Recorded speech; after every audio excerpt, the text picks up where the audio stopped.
Well, hello and welcome to Not Just Crew on this fabulous first Monday in June. And we think we've got quite a show for you this evening. Well, shortly, Simon and I will be speaking to Craig Kreeger, the former CEO of Virgin Atlantic. Now, you've got to remember, for a group outside, this is quite a coup for us. And thank you to Simon for badgering poor old Craig into coming on the show. And I think he quite enjoyed it as well. Now, before then, going back to mid last year, when Not Just Crew was sort of starting out, I think we had about 5,000 members in. We thought we'd put our money where our mouth is and back crew talent. So we brought voice actor Ali Murphy together with writer Kaylie Kay. Now, Kaylie, as you know, has been writing a series of books based on the fictional airline Osprey. We thought we would put that into audiobook format, starting with the first book, because she could. Now, when we first proposed this, I remember having a meeting with the girls and saying, look, you might want to record this. They had absolutely no reason why. And this is what happened. Well, hello on this beautiful sunny day. I thought I'd just make this video really quickly. In 15 minutes, I have got to sort of do a Zoom call with two very talented people from our group. It's an idea I've been thinking about for quite a while. I've managed to persuade them to meet. Be very interested to see how they take it. I'll come to the details in a second, but what I have noticed in Not Just Crew, you've got to remember we're almost up to 5,000 members now, that with all those skills we could be able to put some of them together. So I'm going to tell you now what they are. You know, Ali Murphy, who's been doing some presenting for us. She's a wonderful and award-winning voice actor. And then we also had Kaylie Kay, author. I think she's done 4 books, written 4 books, and I think she's on another one now. And then hiding in plain sight was, why don't I get them together to produce an audiobook of Kaylie's book. Now, this is something I have never done before. I think I'll call it something like Not Just Crew Publishing, but it's a chance where we can actually facilitate something to get, let's say, crew together to produce something else. So it's going to be interesting. Not sure how they're going to take it, because I'm going to have to sort of literally ask Ali to give up her valuable time to do this, investing really, that would be, you know, instead of money. Kaylie to give up her sort of audiobook rights, and for them to take their wonderful skills and trust me with them to publish them. So I'm wondering how they're going to take it. So I am a tad nervous, but they know I've sort of run businesses before, so I'm hoping they're going to take it quite well. At this moment in time, I haven't told the other lads yet, because I just want to see how it comes together. So is it, because it is a big ask. But yeah, that's going to be in about 15 minutes. So fingers crossed for me. All right. So it was just a quick video. Just wanted to get out there. But yeah, please, an audiobook. Can you imagine it? Not Just Crew publishing an audiobook with award winner voice actor Ali Murphy and wonderful writer Kaylie Kay. So here we go. See you soon. Hey, so I've just been given the most amazing opportunity this week. I've just been speaking to Trevor Jenkins from Not Just Crew and the lovely Ali Murphy, who have approached me about recording my books into audiobooks. Something every author wants to do, and I didn't really know how to go about or had the time really to look into it yet. I'm currently sat here working on book 5. But yeah, these amazing guys have just agreed to do it for me. How lucky am I? Really excited, a little bit nervous, but cannot wait to see what Ali can do with it and how far Trevor can go with the publishing side of it. So here we are. This is our first ever meeting discussing making the books by Kaylie Kay into audiobooks. It's very exciting. Say hi, guys. Just a quick update. That went really well.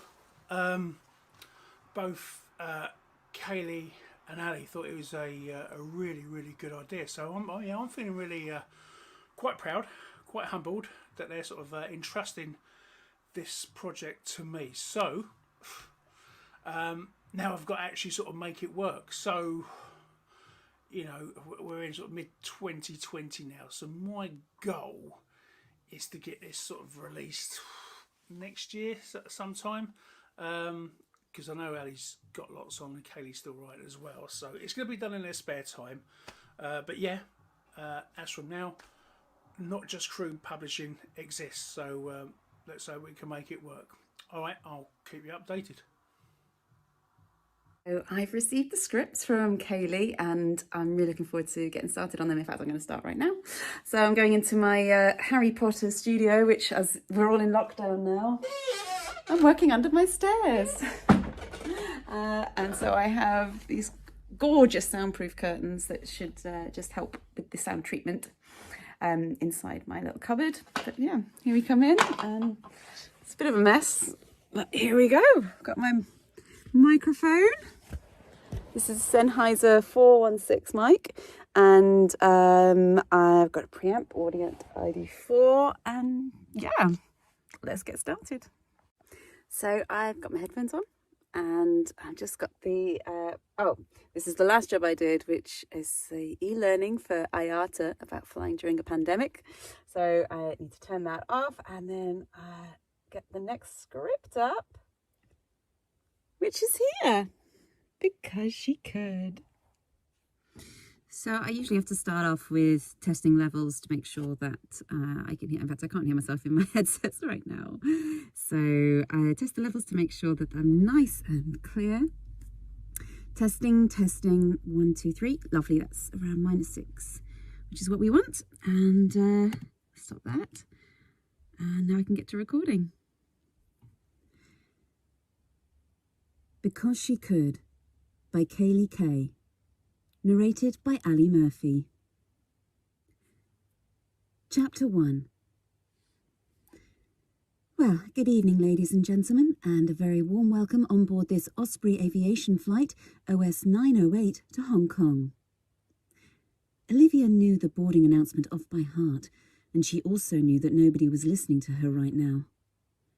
As she told them about restrictions on using their electronics. I've been recording this. I've had an amazing email.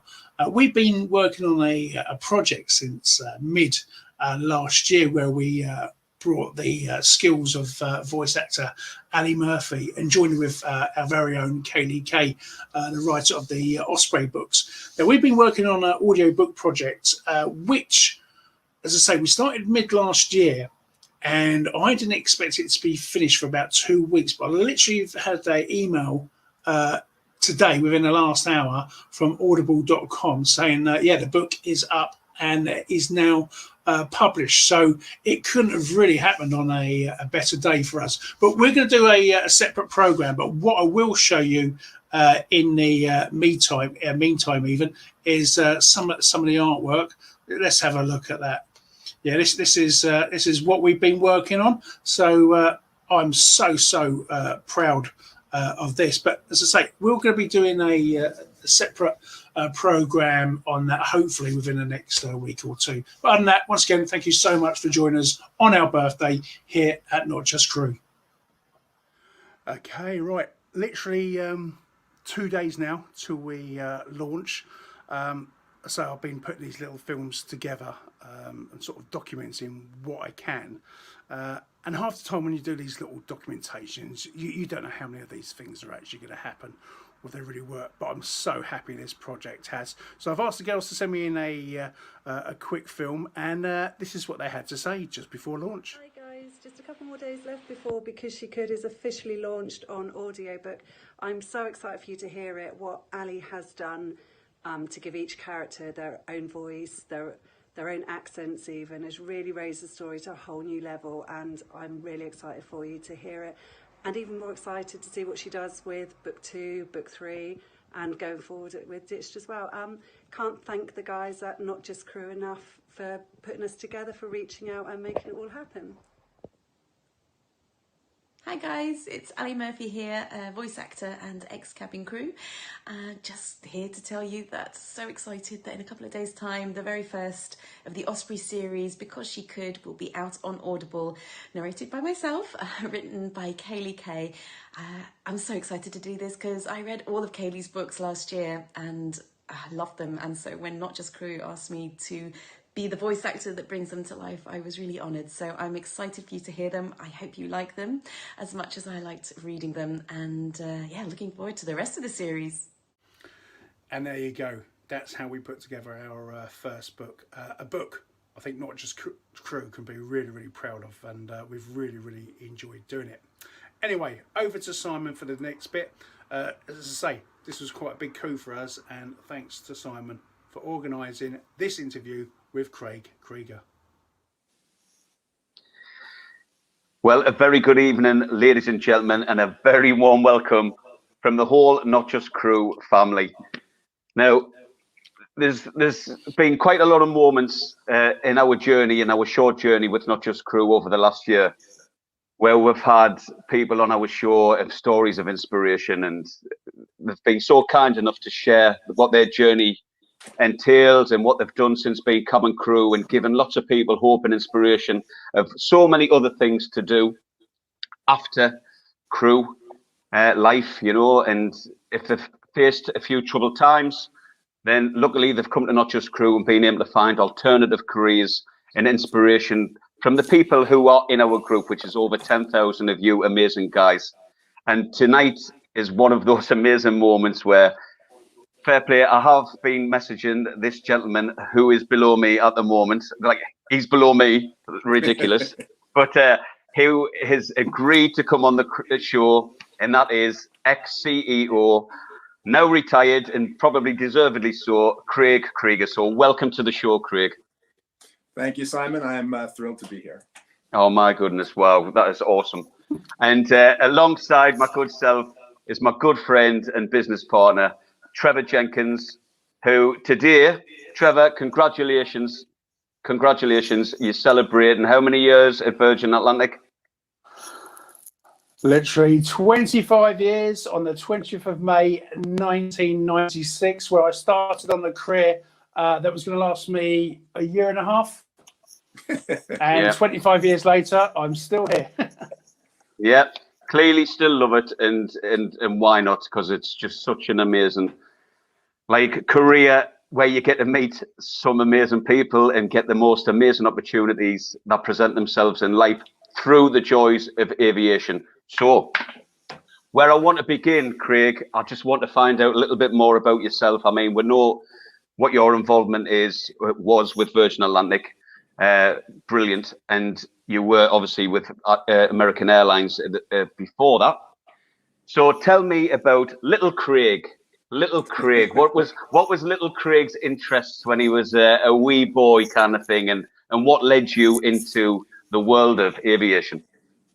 What an open-ended question, and I haven't thought back that long. So little Craig was pretty much not interested in aviation or anything other than sports for most of his particularly young life.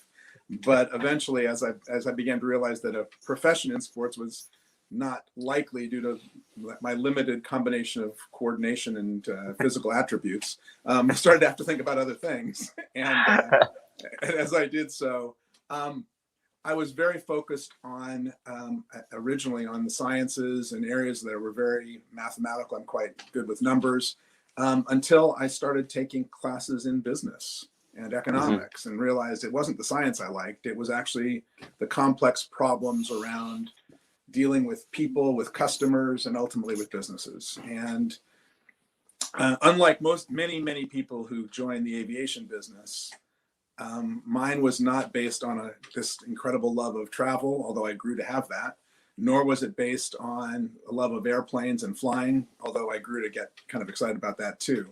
It was just an interesting job that I saw a posting for when I was in business school for American Airlines.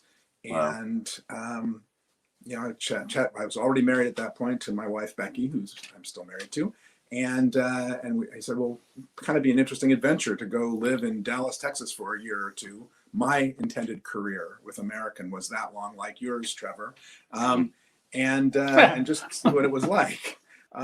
Not thinking that airlines would be a career or American Airlines would be a long part of my journey. And so that's how it began. And I started as an entry-level analyst in the finance department at American Airlines. And I think the most interesting thing to say to kind of end this question and get on to the next one is that I figured out pretty early on that I wasn't a finance guy particularly. I just liked getting into the business in more detail, liked understanding more about it. And so I made my goal, actually figured this out at about the 2-year mark. I was going to try and work in as many different departments and learn as much about the airline at that point, American, as I could, and not be stuck doing kind of one thing. I have pretty short attention span. I like variety, and I just decided that was going to be my career path. Let's just transfer around the company and learn as much as I could. And that really was the essence of my career development plan. And a lot of what came from that began with that single decision. It was, I talk with people a lot about kind of careers because we get caught up in titles and promotions and levels, and there's this feeling of for many in management that they need to get ahead. But 65% of the moves I made were lateral. The way you gain knowledge and gain variety is by moving sideways, not by moving upward. And that I just found that that's what led me, and ultimately led me to have lots of opportunities in different areas. And I never got tired of learning, and that was the thing that drove me most. Well, that's it. I mean, I did look at like kind of your career pathway beforehand. You had so many roles at American Airlines. I mean, can you remember actually how many you did have? Because when you look at what your career entailed, it's crazy. You just were everywhere. Probably 13 or 14 different jobs in 28 years. Wow. So, each one was more interesting and I thought more satisfying than the one before. Even when I thought I had the perfect job, the next one turned out to be even better. So, I sort of joked with kind of when I was interviewing with Richard that I'd spent 28 years preparing to run an airline because I'd worked in virtually every department other than technical operations over the course of my career. To run an airline, that is just, listen to that. I mean, just sounds unbelievable. So you obviously you were very good at like you doing a career for a few years in one department. So moving from team to team, you obviously had no problem like adapting and like getting a good team together of people around you to all work and go in the same direction. You obviously must have enjoyed that a lot. I would say that no question that took a couple of jobs took my entire career to actually figure out that is the single most important thing in any role. And ultimately, each of us is only one person. We only do one person's worth of work. And no matter what different jobs have different elements to do, but each person only does one person's worth of work. You don't do 10 people's worth of work.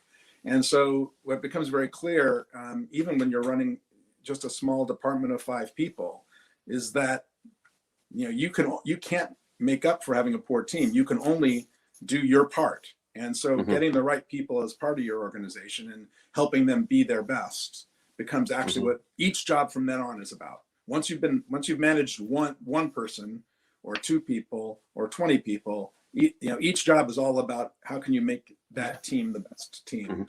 And ultimately that's the most satisfying part of any job. So I'll just ask this one before I've panned you over to Trev. What did you find the most difficult part of like being the head of a team? Was it like having to do discipline, keep everybody's motivation up? Was it like telling people off or whatever, you know what I mean? What was the hardest part that you found, the most challenging? I would say there are a number of different challenges, and you certainly highlighted a few of them. I always had relationships with each individual member of my team that was unique to that individual. I never really, some bosses I think create a very boss-like persona where they're not really themselves because they're the boss, and therefore the relationship with everyone who works for them is identical. because it's a business only relationship. I never have had that.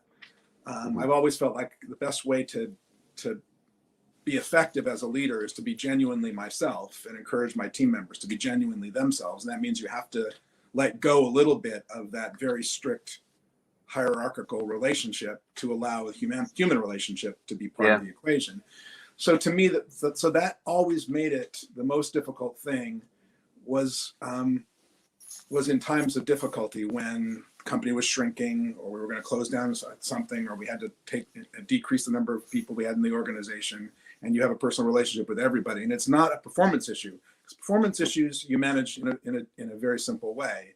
Well, not simple, but you manage them in a very structured way. You know, what are our expectations? How are we doing? How do we improve? And if we're not improving, what are we going to do about it? But when people are basically doing a decent job, a good job, and are not in a performance issue, and you have to shrink, you know, letting people go, I found the single most difficult thing.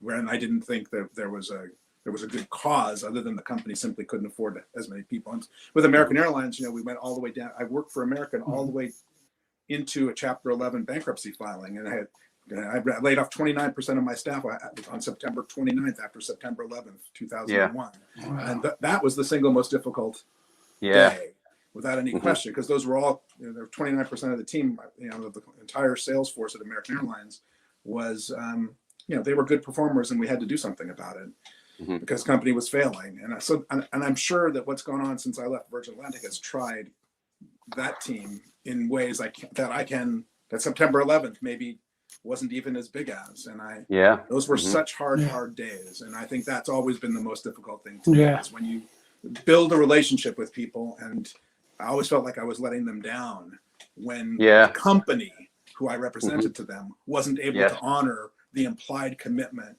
that we had made to each other. And I found that very, very difficult. Yeah, it's like you would feel guilty, wouldn't you, like having to do that, you know, because you've created those close bonds. It's my job. That's my job, right? To honor the commitment on behalf of the company. And I always hated letting people down. I would say that's the area I struggled with the most. Excellent. Trevor, over to you, young man. Thank you, sir. And Craig, thank you so much for coming on to Not Just Crew. Richard Branson was asked once, how do you become a millionaire? And his reply was, and I'm sure you know this, was, well, you start off as a billionaire and then you buy an airline. Why would anyone ever want to go into the airline industry as a business? So I can think of a number of great reasons that have nothing to do with being financially the most lucrative. I think there is passion around what we do for most of us who get involved in it and get committed to it. I think you can see it in our cabin crew. I mean, they're not just going through the steps of taking care of customers. They have a passion about what they're doing, and that it brings something of meaning to the people you take care of. I was really early in my career as managing people when I had an older guy retire. This was, you know, in his retirement speech, he said something that so captured the way I think about this. He goes, you know, I've spent my entire career helping bring people together. And, you know, I actually think that is what airlines do. We make the world smaller. There is something to get passionate about there, that actually, you know, decreasing borders, building bridges, uniting people, allowing businesses to grow, allowing relationships with families and friends to strengthen. I think we do something that makes great joy in the world. And I think there's a good reason to get into businesses that can do that for customers. And I've always felt that about the airline business. And I really thought that captured it nicely. Our purpose is really cool. Absolutely. So what was the attraction of coming to Virgin? I mean, we punch. I say we. Sorry, this is Not Just Crew, so it's all airlines. But I happen to work for Virgin at the moment. Virgin is quite a small airline, and its head, I think we had about 40 aircraft, but it seems to punch way above its weight. Why do you think that is? What makes the Virgin brand so special? Good question. Well, and it's very related to where you begin and why I chose to come to the role I chose to come to at Virgin. I think so.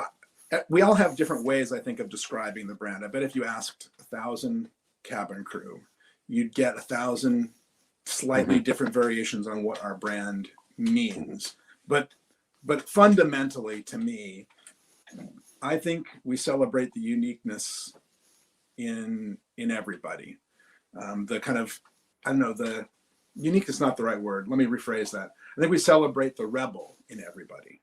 And, even the people who we think of as the most conforming, who look like they just fit the perfect business stereotypical mold. In their heart of hearts, they know the places where they don't. And Virgin, I think, celebrates that thing, that, I don't know, nonconformist in us all in a way that, and celebrates it in a way that really allows people, I hope, our customers and our people to bring their personalities to, to the workplace and to their trips. And so I love that.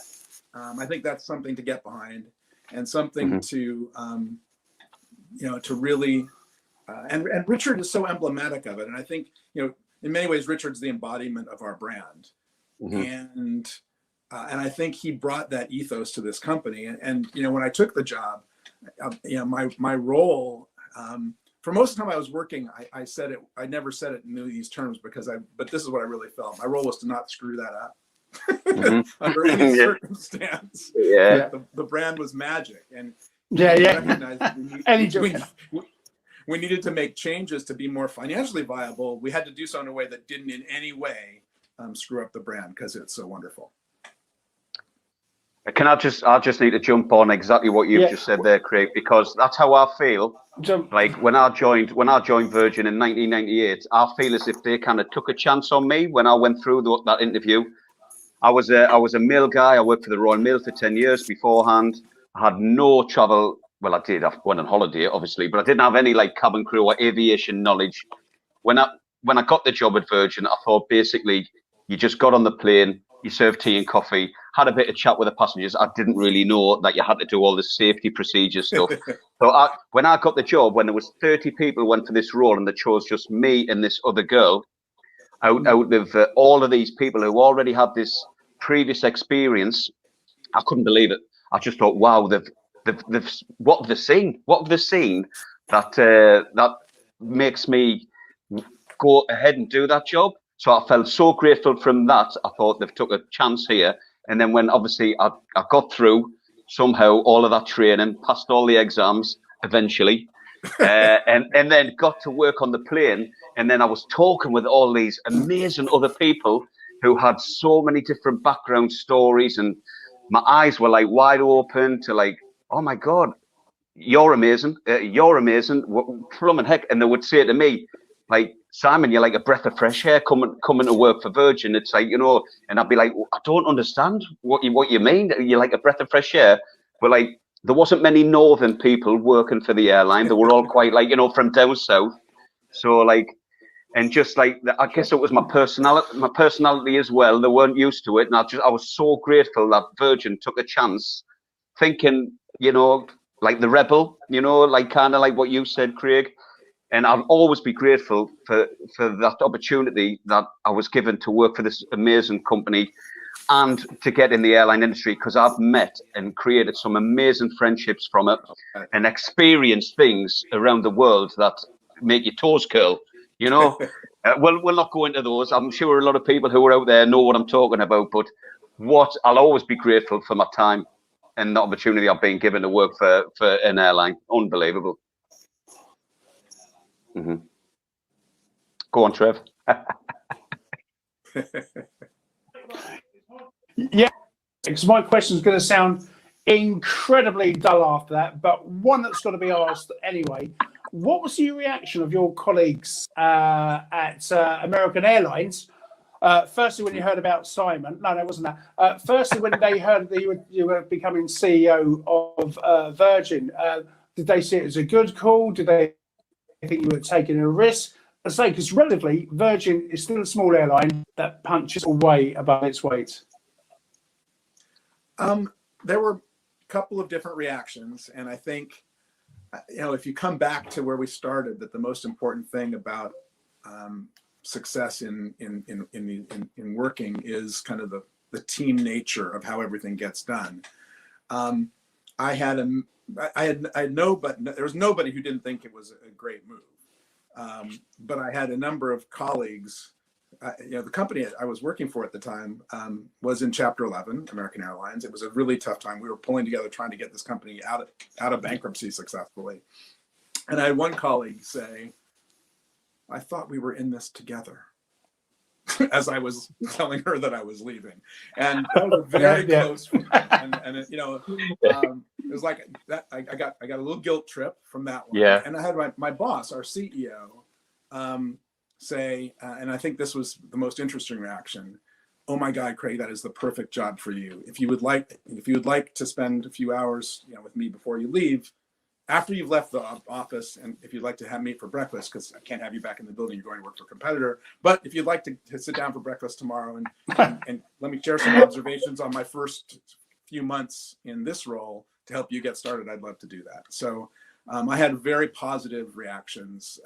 People who knew me thought it was a really good move. You have to understand, Virgin Atlantic is not, of course, it isn't loved by its competitors, but it punches above its weight as a competitor, not just as a customer service engine and a brand. And so many of the people I worked with recognized my passion around customer service, which was the role I had at American, and thought that this was the perfect company for me to go take a punt on. Good answer. Well, when I first heard you, I actually first heard of the news you were arriving when I saw an interview with Richard Quest on CNN. I believe you just arrived at Virgin, and you were CEO at that time. And it was a very interesting conversation because at that time, Delta was still competitors, even though we knew the sort of partnership was going to go forward. At that time, that brief time, while you were still competitors, how do you actually plan for knowing in a few months you are going to be a partnership? Well, in many ways, Delta wasn't a particularly large competitor of ours, so that made it a little bit easy. They weren't that big in the transatlantic market between the U.S. and the U.K. That's why they needed the partnership with Virgin Atlantic so badly. We did compete with them in a few markets like New York to London, for example, but not a lot more. And the answer is you're very guided. You have attorneys present for a lot of the things you do because you're not legally allowed. You're legally allowed to work together to create how the partnership will work, but you're not allowed to share competitive information yet. So you can talk about what information you will share when you're allowed to, but you can't actually begin to share that information until the point at which the partnership is approved and you have the immunity to be allowed to proceed. So I had a lot of experience in that space. I worked for American Airlines when we put together our joint ventures, and I worked on the joint ventures for American with British Airways and with Japan Airlines, both of whom went from competitors to partners in the markets that we flew in. So I think one of the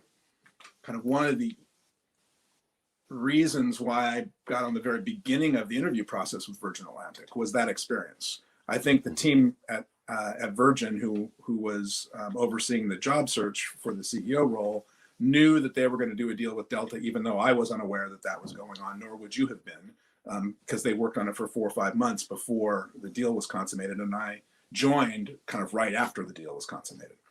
So I think they were looking for someone who had that kind of experience, and I had done so. So I'm very familiar with all the pitfalls and the legal constraints. And the answer is you work very diligently on planning to plan, but not on actual planning. If that's a way of describing it, it's probably the best you can do as you're getting started. And then you take a while to implement stuff. It took us pretty much a full year from the day the deal was announced. It was 5 or 6 months till the deal closed, and then another 5 or 6 months till we really launched it. So it's not like you are turning the key the minute that antitrust approval happens. There's still a lot of planning to go, because then you begin to share the confidential information. Yeah, I know Simon wants to jump in here, so but when I first joined Virgin, and I want to ask you about sort of partnerships, how they work and how they don't. When I first joined Virgin, shortly after that, there was a big campaign of No Way BAAA at that time. I think Virgin were terrified of partnerships. Were you aware of that actual campaign and that livery in on our aircrafts while you were at American Airlines? Yes, absolutely aware of it. Virgin isn't the first airline to argue against these kinds of partnerships and then realize that the argument didn't win legally, so now you better think about what's best for you competitively. My boss at American Airlines for the first 15 years I was there was Bob Crandall. Bob vehemently argued that code sharing was misleading to customers and shouldn't be allowed. That you pretend that that airline is flying, you're flying under the AA code when in fact it's on another airplane with different service standards, et cetera, and therefore it's a misleading marketing tactic and shouldn't be allowed at all. There's a lot of truth to that argument, and I don't, in the end, it didn't matter whether that argument was a good argument or a bad argument, because the legal framework that those deals were approved in decided that they were okay and they were not misleading. And so American was slow to get out of the gate because of the same exact reason that Virgin was slow. We argued that it wasn't something that should happen, and having lost that argument, at that point, it's say, okay, so how do I make this work for my benefit? And I think, Virgin, as a relatively smaller player without a lot of feed on both ends, needed partners to help feed its airplanes. And the Delta deal was a great strategic framework for our company. And Delta probably in the end is the right partner. They are certainly the number one airline among the big airlines in the United States on customer service metrics now, and they were committed to being that from the time that we were working with them. Mm-hmm.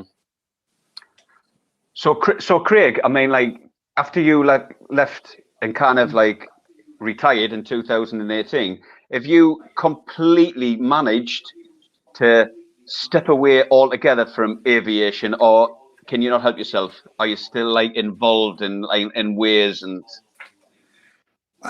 This is probably going to be disappointing to your audience. You're going to pursue your sports career again, haven't you?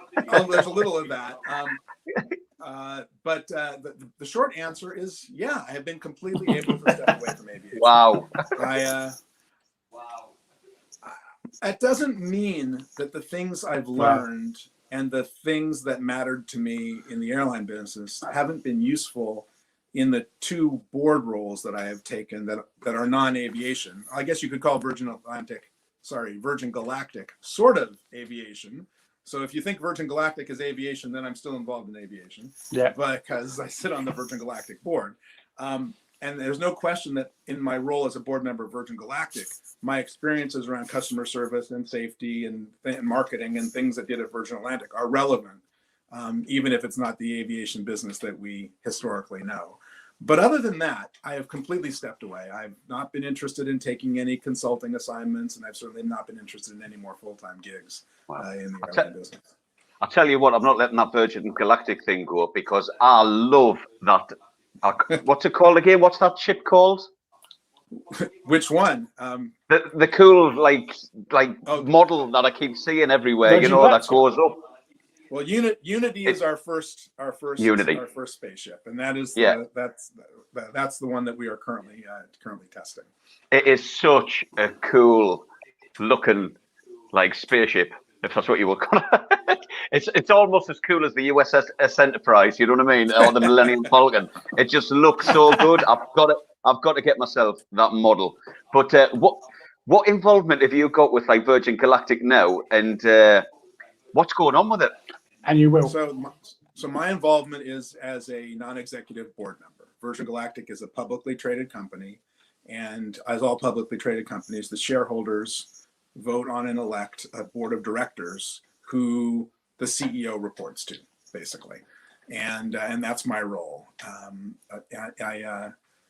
It's exciting because the company is on the cusp of moving from this very exciting period of research development and prototype building into the actual, operating a business that carries passengers and generates revenue.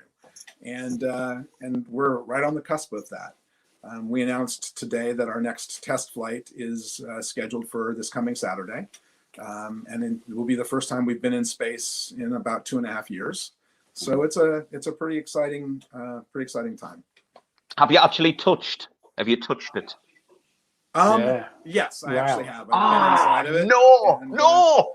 But okay, but I have to tell you that that it's not as sexy a story as you might think, because my opportunity to actually see the spaceship preceded my involvement in Virgin Galactic.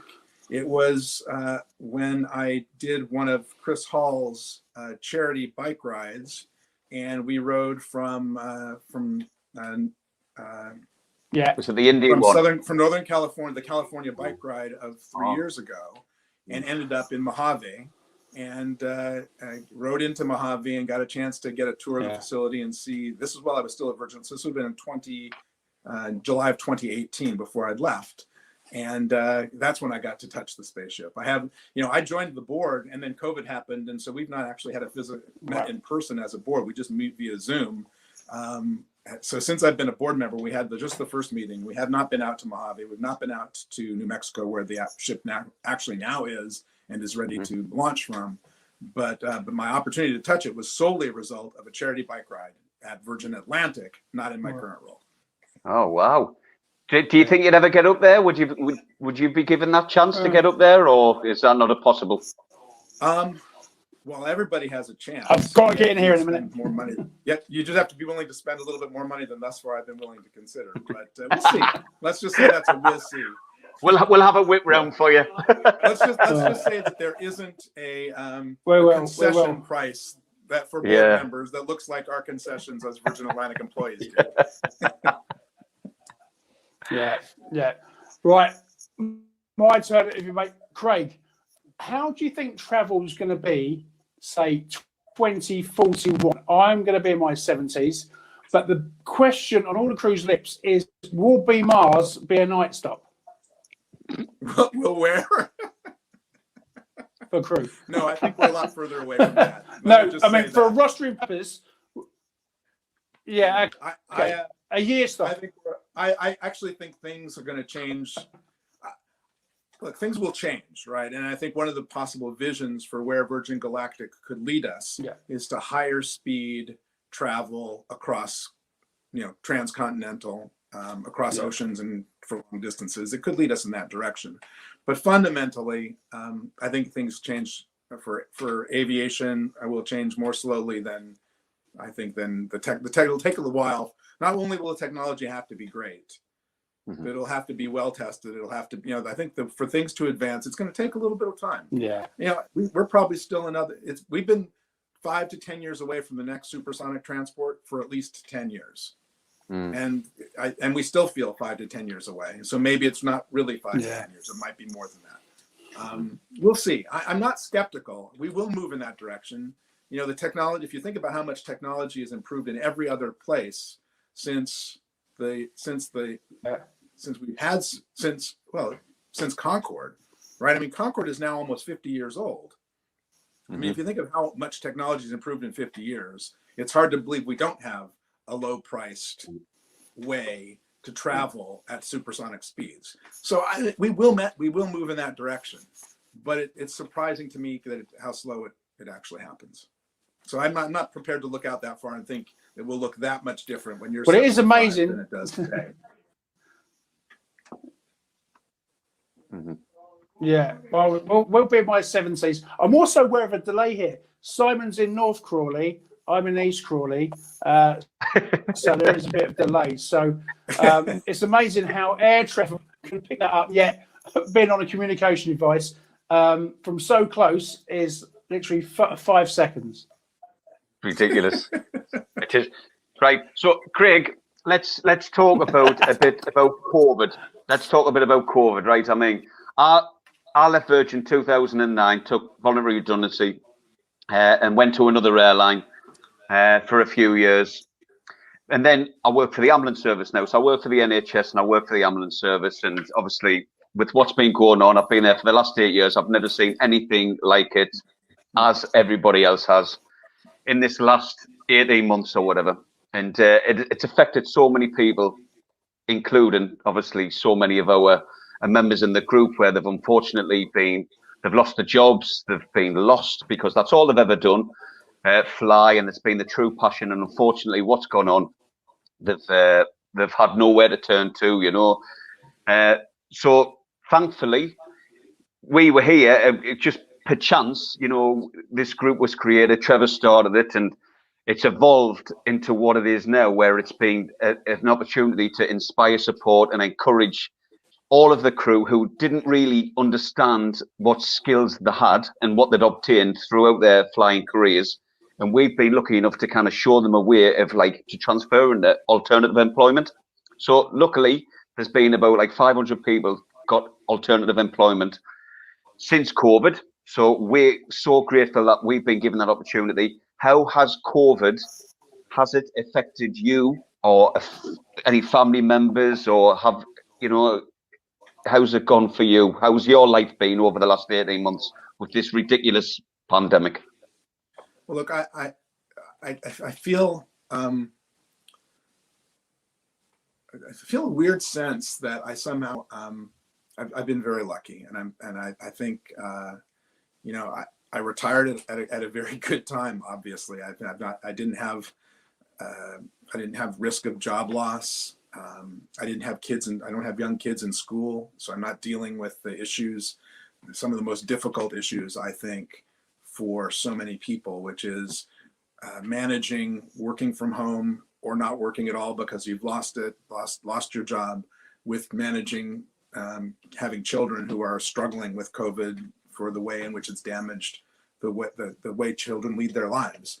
So I feel very lucky on a personal level that it has affected me in, you know, number of mental health sort of ways. I mean, I can't imagine going 18 months without seeing my daughter. Wow.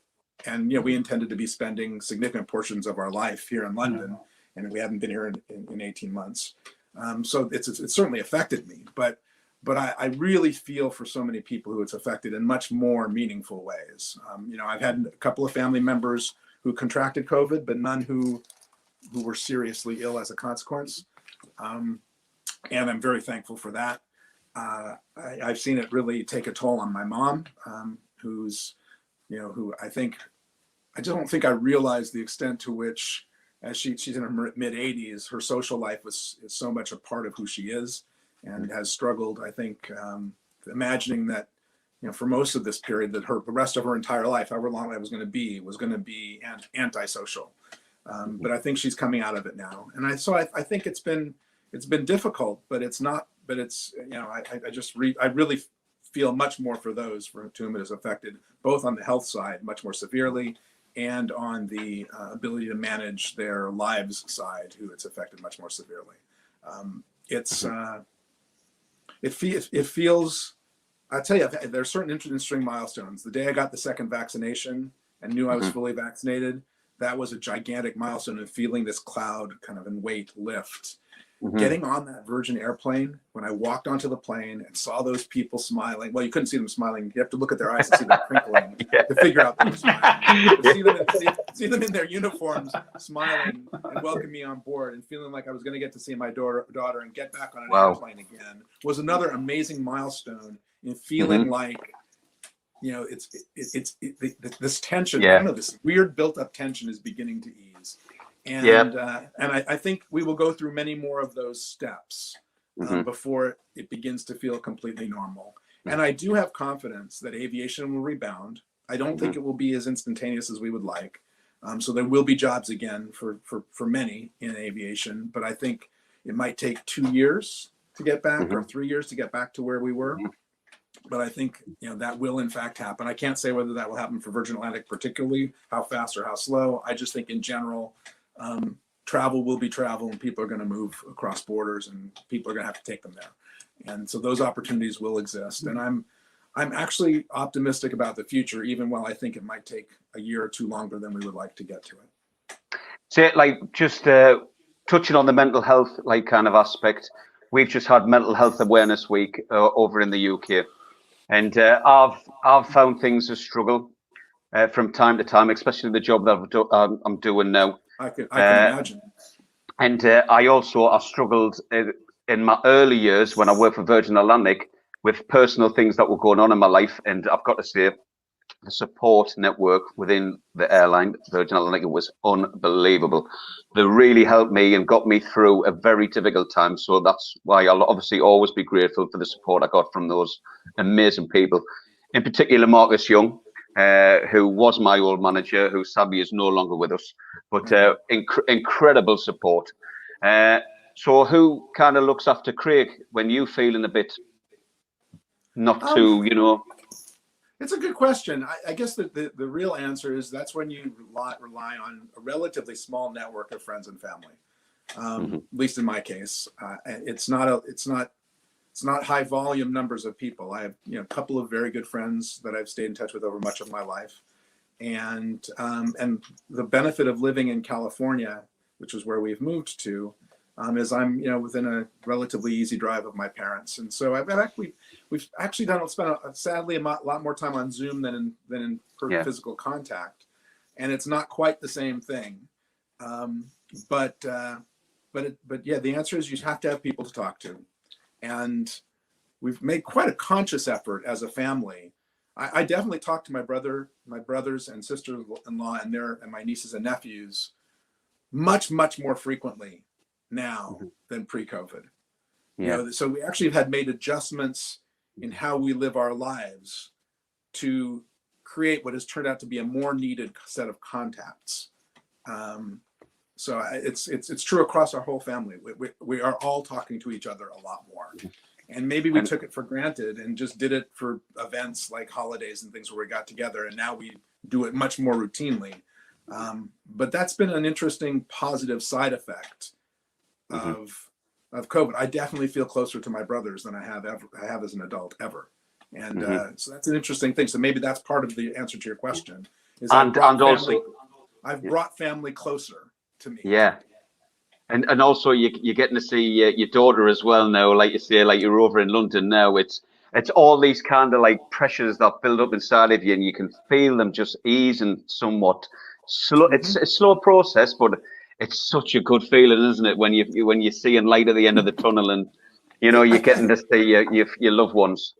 I think it's a really it's an interesting article in a magazine recently about happiness, and the article's hypothesis, which I totally agree with, is that we are responsible for our own happiness, for what makes us happy, by the actions we choose to take. So if we're not happy and we're not doing anything about it, we're fundamentally we are choosing to be unhappy.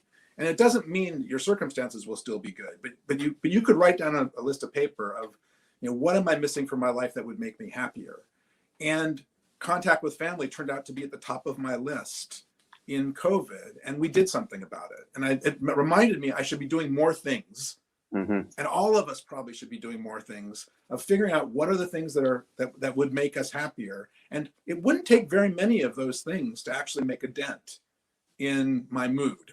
And I think COVID sort of forced us to think that way, and I probably have missed opportunities to be happier all along by not actually prioritizing what would make me more happy. And I think that's probably a lesson for all of us, that COVID has sort of forced us to either adapt or else we become incredibly unhappy. And I'm sure there are many people who are going through COVID with that they have been unable to do that. But I think, and because circumstances can be totally overwhelming. And if you are without a job and your kids are not going to school and things are very difficult, this advice sounds really stupid and kind of completely tone deaf. But I still think throughout all of my life, I have missed opportunities along the way to take concrete actions to build closer relationships. I could have had these relationships with my brothers all along. Why didn't I?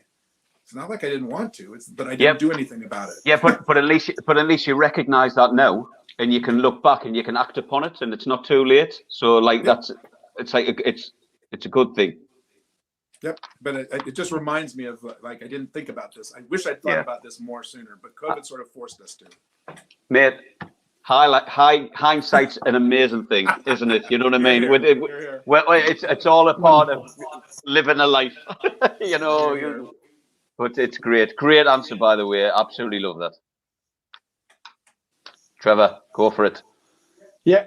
No, I was going to say, Craig, I had the pleasure of chatting to you on the sidelines of Twickenham for the Leadership Conference 2018. And I just touched on what Simon said. It sounded like you almost pre-planned this, because I remember you at the time saying, with my retirement, I really want to spend more time with my family and particularly my parents, which was great. As someone who's lost both parents already a few years ago. What I wanted to ask you is, what did you actually do on your first day of retirement? Do we really want to know this? Well, okay. There's only so many box sets that you can start to watch. Yeah. So the answer is that as a practical matter, I was preparing to move from England to the United States, and so there was an awful lot of actual kind of mundane stuff to do. But I'll give you the answer in I think that's perhaps more interesting, which is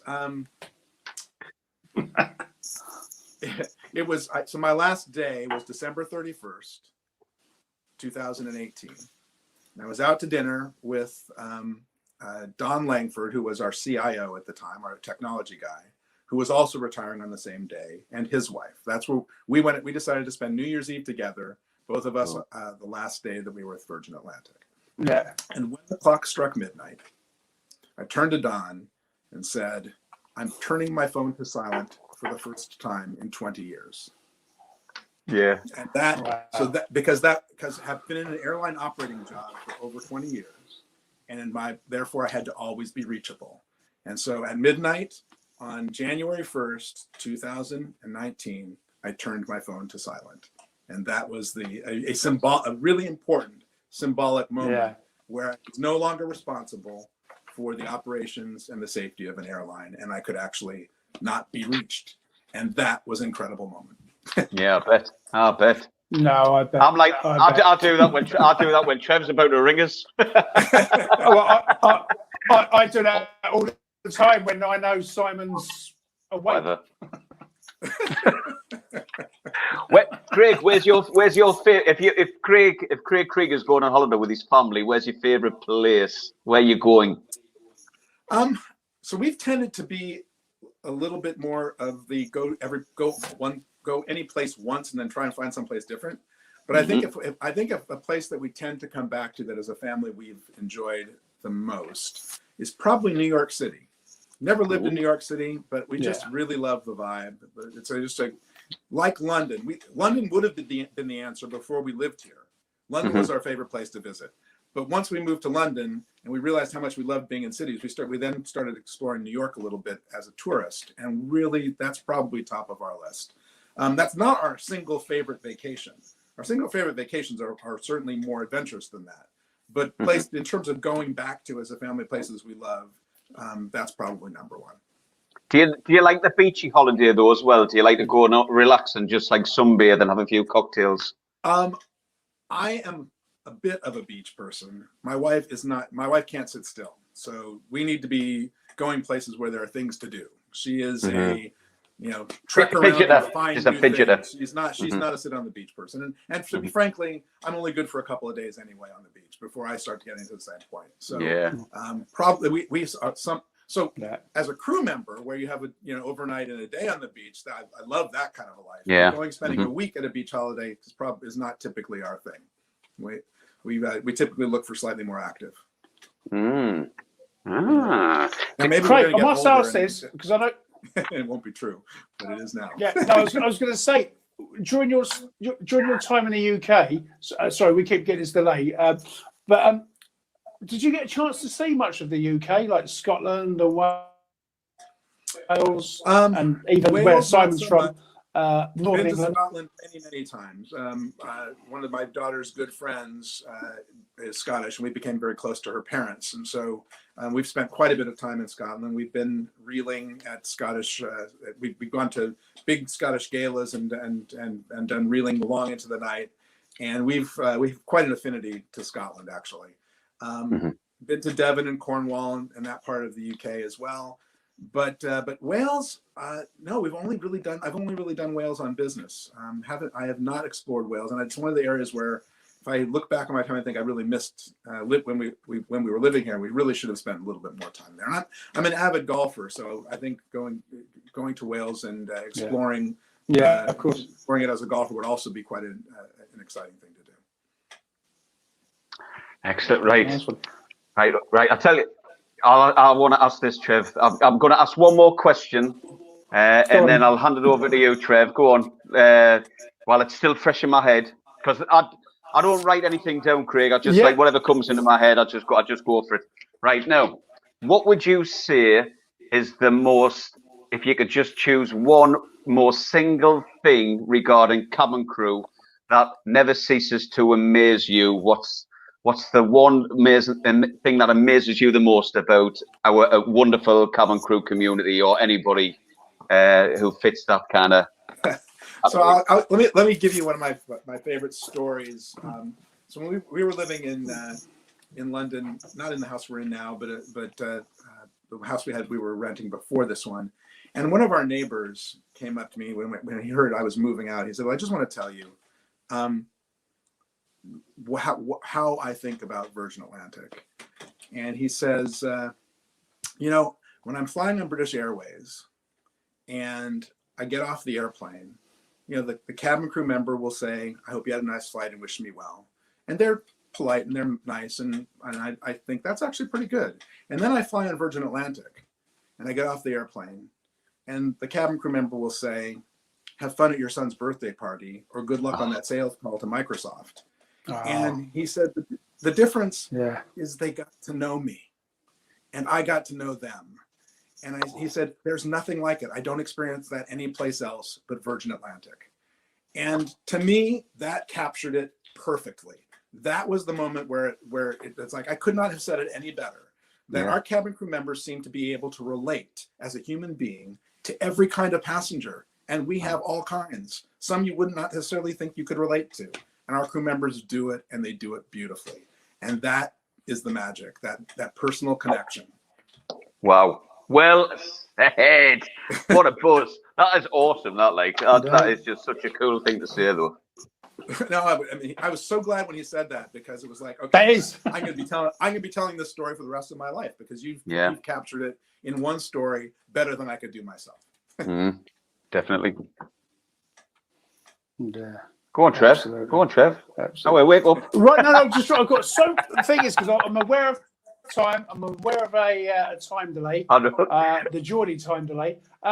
Craig, this is a very important question to me, because I know we're just about to wrap up, but what's your golf handicap? You don't really want to know that, do you? Oh, I do, because I bet mine's worse. Because I love golf, but not the best. No, so one of the things that I've had the opportunity to do through COVID, more than I probably would even as just a retiree, is play a lot more golf. And I've always been a pretty good golfer. So I've reached the point where I've started playing in some competitive senior amateur tournaments as a consequence. So I'm pretty near scratch. Oh, wow. Oh, what? No, wow. Man. One or two. Freddie Couples or what? That is ridiculous. Near scratch, not as good as me then. Yeah, that's wow. Well, that makes you my best friend. So you're on the tour? No, there's a long distance from scratch to where those guys are. That's for darn sure. And the answer is, I may be playing in some of these tournaments. I'm not competitive. Yeah. But hopefully, more practice. Maybe we'll see. The last time I had a scratch, I was at the Travelodge. Yeah. Right. Listen, I'm gonna wrap this up. Listen, obviously, I want to talk. We want to say thank you, obviously, after the show as well, Craig. So don't go away anywhere. But listen, thank you so much for sharing your story, your experiences, your knowledge, you sharing you as a person and coming on our show, Not Just Crew. We, myself, Trevor, and our whole Not Just Crew family really appreciate your time, because I know you've got a busy life, and you with your family, you've come over to the UK, so we really are truly grateful and appreciate it. Well, Simon and Trevor, thank you for having me. Absolutely, If I could just Craig. Absolutely. wrap up by saying the best 6 years of my life were working for Virgin Atlantic. There isn't any question about that. And so much of that was that feeling of being welcomed into something special and cool that our people do to our customers and did to me as well. And I can't share enough my gratitude for that experience, and my wish for those who are your members to get through this difficult period, to get through it with an optimistic view, and my best wishes really to all of you. Oh, well said. Good man. Lovely. Yeah. Thank you so much, Craig. Thank you. Welcome. Right, well, ladies and gentlemen, what a great show this evening. We're honoured to have Craig on. And so join us at next episode of Not Just Crew. Thank you so much. And guys, everybody out there, take care and look after yourselves, all right? All the best. Wow, how good was that? Do you know, it's been so busy. I've literally just arrived back from Lagos yesterday. I forgot, and even though it was only a couple of weeks ago, how amazing that interview was. Really, really interesting chap. There's also a bit of a backstory about how that actual interview was produced, but we'll tell you that at a later date. Thanks to Simon for organising that. I was going to say, with the audiobook, if you're interested in buying that, say all profits go to help support our programming. If you follow the link below, we set up a special deal with Audible. If you haven't signed up to them before and you sign up using this link, we'll be sending you a signed copy of Because You Could by Kaylie Kay. Girls, once again, thank you as well for making the whole project possible. As I say, keep watching. We've got loads of films that need editing, so we've actually been out and about on location. So join us next week on Not Just Crew.